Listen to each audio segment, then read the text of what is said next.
الصلاة والسلام على أشرف المرسلين وعلى آله وصحبه أجمعين.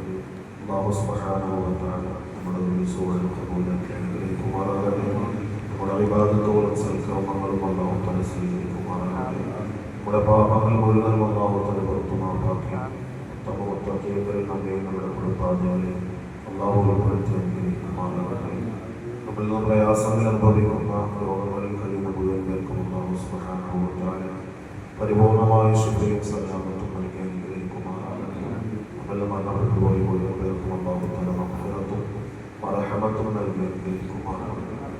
പ്രിയമുള്ള സഹോദരങ്ങളെ, സത്യവിശ്വാസം പരിശുദ്ധമായ ഹജ്ജുമായി ബന്ധപ്പെട്ട ഹജ്ജിന്റെ യാത്രകളുടെ ഒരുക്കത്തിലും ഹജ്ജിന്റെ യാത്രകളിലുമൊക്കെയാണ് പരിശുദ്ധമായ വിശുദ്ധരായ ഹാജിമാർ. അല്ലാഹു സുബ്ഹാനഹു വ തആല പൂർണ്ണമായ കബൂലിയത്ത് നൽകി അനുഗ്രഹിക്കുമാറാണ്. അതുകൊണ്ട് തന്നെ ഹജ്ജിന് യാത്ര തിരിക്കുന്നവരോടും അതുപോലെ അവർക്ക് നമ്മോടും നമുക്ക് അവരോടും ചില ബാധ്യതകളും കടപ്പാടുകളും നമ്മുടെ നാടുകളിൽ നിന്നും ഒരുപക്ഷെ കാരണമൊക്കെ പോകുന്നു. ഈ വർഷം ഹജ്ജ് ഏതായാലും നമ്മുടെ പരിസരങ്ങളിലും നമ്മുടെ ബന്ധുമിത്രാദികളിലും കുടുംബാദികളിലും ഒക്കെ പരിശുദ്ധമായ ഹജ്ജിന് വേണ്ടി യാത്ര തിരിക്കാൻ വേണ്ടി കാത്തിരിക്കുന്നവരുണ്ട്. അവരോട് നമുക്ക് അവരോടും ചില ബാധ്യതകളുണ്ട്. ഒന്ന്, പരിശുദ്ധമായ ഹജ്ജ് കർമ്മത്തിന് വേണ്ടി യാത്ര തിരിക്കുമ്പോൾ ഏറ്റവും പുണ്യകരമായ ഒരു യാത്രയാണെന്നുള്ള തിരിച്ചറിവ് ഓരോ ഹാജിക്കും നിർബന്ധമാണ്. കേവലം ഒരു ടൂറല്ല, ഒരു വിനോദമല്ല, ഒരു തീർത്ഥാടനം മാത്രമെന്നല്ല, മറിച്ച് തന്റെ ജീവിതത്തിലെ മുഴുവൻ കാര്യങ്ങളും അല്ലാഹുവിലേക്ക് സമർപ്പിച്ച് തിരിച്ചു മടങ്ങി വരുമ്പോൾ പാപരഹിതമായ ഒരു പിഞ്ചുകുഞ്ഞിന്റെ ഹൃദയത്തോടുകൂടി, പരിശുദ്ധമായ ഹൃദയത്തോടുകൂടി തിരിച്ചു വരാനുള്ള ഒരു വ്യഗ്രതയോടുകൂടി, പാപങ്ങൾ പുറത്തപ്പെട്ട രീതിയിൽ തിരിച്ചു വരാനുള്ള ഒരു മാനസിക അവസ്ഥയോടുകൂടിയാണ് ഓരോ ഹാജിമാരും പരിശുദ്ധമായ ഹറമിലേക്ക് യാത്രയാകുന്നത്. അതുകൊണ്ട് തന്നെ പരിശുദ്ധമായ ഹജ്ജുമായി ബന്ധപ്പെട്ട് യാത്ര തിരിക്കുമ്പോൾ സാധാരണ രീതിയിൽ എല്ലാ യാത്രയ്ക്കും യാത്ര ചോദിക്കൽ സുന്നത്താണ് സ്വല്ലല്ലാഹു അലൈഹി വസല്ലം പഠിപ്പിച്ചു. പക്ഷേ നമ്മുടെയൊക്കെ ജീവിതങ്ങളിൽ ചെറുതായാലും വലുതായാലും ഒരു യാത്ര പോകുമ്പോൾ യാത്ര ചോദിക്കാതിരിക്കുക എന്നുള്ളതാണ്, പരമാവധി ആരെയും അറിയിക്കാതിരിക്കുക എന്നുള്ളതാണ് നമ്മുടെയൊക്കെ മാനസികാവസ്ഥ. യഥാർത്ഥത്തിൽ അങ്ങനെയല്ല, തെറ്റാണ്. പലപ്പോഴും ഞാനിവിടെ പറയാറുണ്ട്, ഒരു ചെറിയ നമ്മുടെയൊക്കെ നാട്ടിൽ ഗൾഫിലേക്ക് പോകുന്ന കുടുംബത്തിലൊക്കെ ഗൾഫിലേക്ക് പോകുമ്പോൾ സ്വാഭാവികമായിട്ടും ആരോടും പറയാറില്ല. 2 ദിവസം കാണുമ്പോൾ അവരെ കാണാനില്ല ചോദിക്കുമ്പോൾ പറയുവാണെങ്കിൽ 2 ദിവസമായി പോയിട്ടുള്ളത്. കാരണം എന്താ, അവനറിഞ്ഞാൽ ചെയ്യും. പിന്നെ അവന്റെ ഗൾഫ് ജീവിതം തകർന്നു പോകും, ചില അസൂയ വെക്കുമല്ലോ, കുശുമ്പുണ്ടാവുമല്ലോ. അപ്പൊ ഇങ്ങനെയൊക്കെയുള്ള ഒരു മാനസികമായ തെറ്റിദ്ധാരണകളുടെ പേരിൽ പരിശുദ്ധമായ യാത്രകളിൽ പോലും യാത്ര ചോദിക്കുക എന്നുള്ള പരിശുദ്ധമായ സുന്നത്ത് പോലും നഷ്ടപ്പെടുത്തുന്ന ഒരു പ്രവണതയാണ് നമുക്കിടയിലുള്ളത്. യഥാർത്ഥത്തിൽ അങ്ങനെയല്ല. അല്ലാഹുവിന്റെ ഹബീബായ നബി സല്ലല്ലാഹു അലൈഹി വസല്ലം തങ്ങൾ പഠിപ്പിച്ച മഹത്തായ ഒരു സുന്നത്താണ് യാത്ര ചോദിക്കുക. ഏത് യാത്രയും അങ്ങനെ തന്നെയാണ്. പതനത്തിൽ പരിശുദ്ധമായ ഹജ്ജ് കർമ്മത്തിന് വേണ്ടി പോകുമ്പോൾ യാത്ര ചോദിക്കുക. നാട്ടുകാരോടും കുടുംബക്കാരോടും സഹോദരങ്ങളോടും ബന്ധുമിത്രാദികളോടും ഒക്കെ യാത്ര ചോദിക്കുക. അതോടൊപ്പം തന്നെ സൃഷ്ടികളോടുള്ള ബാധ്യതകൾ പൂർണ്ണമായിട്ടും ഒഴിവാക്കുക.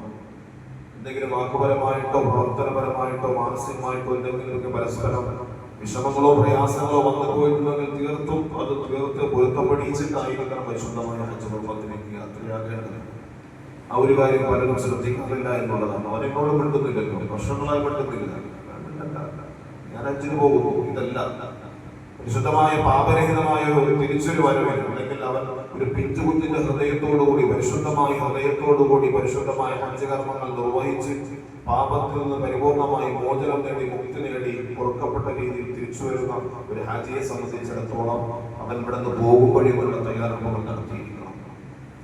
അതുപോലെ തന്നെ നമുക്ക് അവരോട് ബാധ്യതകളുണ്ട്. ഒരു യാത്ര ചോദിക്കുക, അതുപോലെ തന്നെ പരിശുദ്ധമായ ഹജ്ജ് കർമ്മത്തിന് വേണ്ടി യാത്ര പോകുന്ന ആളിനോട് നാം ദുആഉൽ വസിയത്ത് ചെയ്യുക. ഇതൊക്കെ വളരെ പ്രധാനപ്പെട്ട, നാട്ടിലുള്ള നമ്മെ സംബന്ധിച്ചിടത്തോളം ഏറ്റവും പ്രധാനപ്പെട്ട കാര്യങ്ങളാണ്. അല്ലാഹുവിന്റെ ഹബീബായ നബി സല്ലല്ലാഹു അലൈഹി വസല്ലം തങ്ങൾ ഹജ്ജിന് പോകുന്ന ആളിനോട് പ്രത്യേകമായി ദുആ നബി സല്ലല്ലാഹു അലൈഹി വസല്ലം തങ്ങൾ പഠിപ്പിച്ചു, ജഅലല്ലാഹു ഹജ്ജക മബ്റൂറ വസഅയക മശ്കൂറ വദംബക മഗ്ഫൂറ. അല്ലാഹു സുബ്ഹാനഹു വ തആല നിന്റെ പരിശുദ്ധമായ ഹജ്ജിനെ അല്ലാഹു തആല ഏറ്റവും സമ്പൂർണമായ ഗുണമുള്ള പ്രതിഫലമുള്ള കർമ്മമായി അല്ലാഹു സ്വീകരിക്കട്ടെ. അതുപോലെ നിന്റെ പരിശ്രമങ്ങൾ, നിന്റെ ത്യാഗങ്ങൾ, ഇതൊക്കെ അല്ലാഹുവിനോട് നന്ദിയുള്ള തൃപ്തിപ്പെട്ട രീതിയിൽ അല്ലാഹു തആല ഖബൂൽ ചെയ്ത് അനുഗ്രഹിക്കട്ടെ. നിന്റെ പാപങ്ങൾ മുഴുവനും അല്ലാഹു തആല പുറത്തു തരട്ടെ എന്നർത്ഥം വരുന്ന പരിശുദ്ധമായി ദുആ അവരോട് പറയുക എന്നത് സല്ലല്ലാഹു അലൈഹി വസല്ലം തങ്ങൾ പ്രത്യേകമായി നമ്മോട് പഠിപ്പിച്ചതാണ്.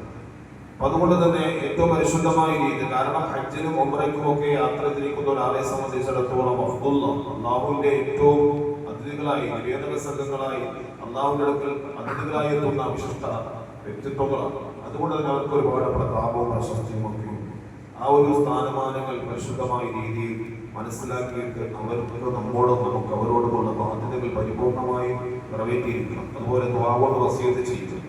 ആനെ റസൂലുള്ളാഹി സ്വല്ലല്ലാഹു അലൈഹി വസല്ലം തങ്ങൾ ഒരു സന്ദർഭത്തിൽ ഉമർ ബിൻ ഖത്താബ് റളിയല്ലാഹു തആല അൻഹു ഉംറയ്ക്ക് പോകുമ്പോൾ റസൂലുള്ളാഹി സ്വല്ലല്ലാഹു അലൈഹി വസല്ലം തങ്ങൾ റളിയല്ലാഹു തആല അൻഹു വിളിച്ചു പറഞ്ഞു, "അൻസാന യാ അഖി മിൻ ദുആഇക", എൻ്റെ ദുആയിൽ എന്നെ മറന്നു പോകരുത് എന്ന് നബി സല്ലല്ലാഹു അലൈഹി വസല്ലം തങ്ങൾ ഉമർ ബിൻ ഖത്താബ് റളിയല്ലാഹു തആല അൻഹുവിനോട് ദുആ ചെയ്ത സംഭവം പരിശുദ്ധമായ ഹദീസുകളിൽ നമുക്ക് കാണാൻ കഴിയും. അപ്പോൾ അങ്ങനെ പരസ്പരം എല്ലാ സ്നേഹ ബഹുമാനങ്ങൾ നൽകി, അതുപോലെ ദുആ കൊണ്ട് പരസ്പരം വസിയത്തുകൾ ചെയ്ത് പരസ്പരം തൃപ്തിപ്പെട്ട് പൊരുത്തപ്പെട്ട രീതിയിലായിരിക്കണം ഒരു ഹാജി യാത്രയാകേണ്ടത്. അല്ലാഹു സുബ്ഹാനഹു വ തആല അത്തരത്തിൽ ഹാജിമാർക്ക് വേണ്ടി നമുക്ക് ദുആ ചെയ്യാനും അവരുടെ ദുആകൾ അല്ലാഹു നമ്മയും ഉൾപ്പെടുത്താൻ അല്ലാഹു തൗഫീഖ് നൽകി അനുഗ്രഹിക്കുമാറാകട്ടെ.